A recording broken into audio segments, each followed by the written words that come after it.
హైదరాబాద్లో joint parliamentary committee సభ్యులు chairman గారు అందరూ రావడం జరిగింది. వక్ఫ్ అమెండ్మెంట్ బిల్ పైన చర్చ చేయడానికి చాలా క్లారిటీగా ఈ వక్ఫ్ బిల్ అమెండ్మెంట్స్ ఏదైతే తీసుకొని వస్తున్నారో అది మేము ఎందుకు రిజెక్ట్ చేస్తున్నాము, ఎందుకు అపోజ్ చేస్తున్నాము, దీనివల్ల ఎలాంటి నష్టం జరుగుతుంది ముస్లిం సమాజానికి అనేది చాలా లిఖితపూర్వకంగా కూడా ఇవ్వడం జరిగింది, వాళ్ళకు చెప్పడం జరిగింది.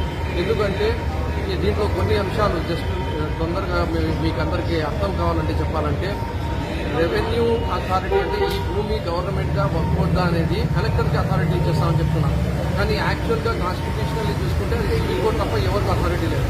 వక్ఫ్ ట్రిబ్యునల్ని వీకెన్ చేసేటట్టు చెప్తున్నారు. వక్ఫ్ బై యూజర్ అంటే కొన్ని వేలాది సంవత్సరాల నుంచి ఒక మసీదులో ఎవరైనా నమాజ్ చేసుకుంటుంటే ఒక 1000 సంవత్సరాల క్రితం ఏదైనా మసీదు కట్టింటే దానికి పేపర్ కావాలని చెప్పి రేపు వచ్చి అడగవచ్చు. అంటే దీనివల్ల ఈ సమాజంలో ఉండే ప్రశాంతతని కోల్పోయి ముస్లిం సమాజం ఎన్నో ఇబ్బందులకి గురి అయ్యే అవకాశాలు ఉంటాయి.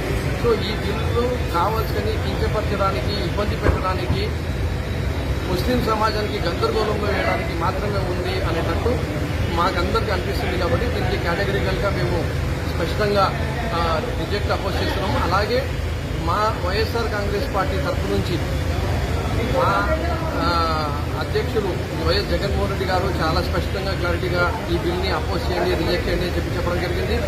పార్లమెంట్లో మిథున్ రెడ్డి గారు, లోక్సభలో, రాజ్యసభలో విజయసాయి రెడ్డి గారు కూడా కేటగిరికల్లీ ఈ బిల్ని మేము ఎందుకు అపోజ్ చేస్తున్నాము, రిజెక్ట్ చేస్తున్నాము అని చెప్పి కూడా చెప్పడం జరిగింది.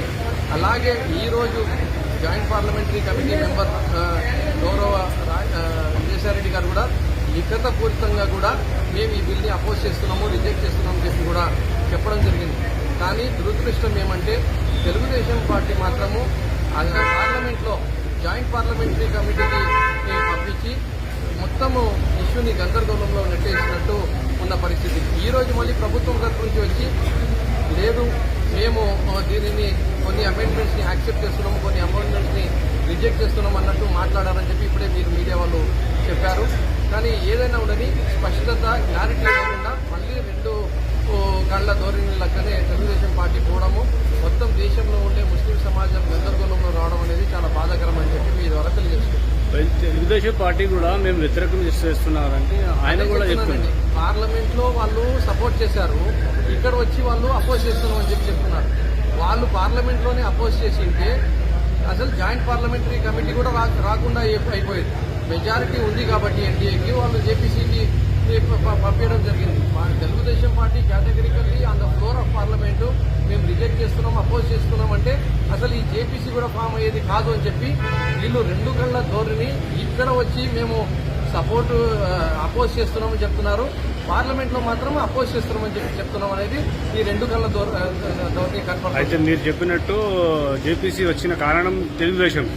అవును, జేపీసీకి రావడం అనేది అంటే ఆ రోజు వాళ్ళు కేటగిరికల్లీ నో మేము రిజెక్ట్ చేస్తున్నాము అని చెప్పింటే అసలు జేపీసీకి కూడా వచ్చేది కాదు, అక్కడే బిల్లు అనేది అపోజ్ అయిపోయేది. ఆన్ ద ఫ్లోర్ లో నంబర్స్ లేవు కాబట్టి బిల్లు ఎన్నికి వెళ్ళిపోయేది. వాళ్ళ దగ్గర నంబర్స్ ఉన్నాయి కాబట్టి జేపీసీకి పంపించగలిగినారని చెప్పి మీ ద్వారా తెలియజేసుకోవాలి.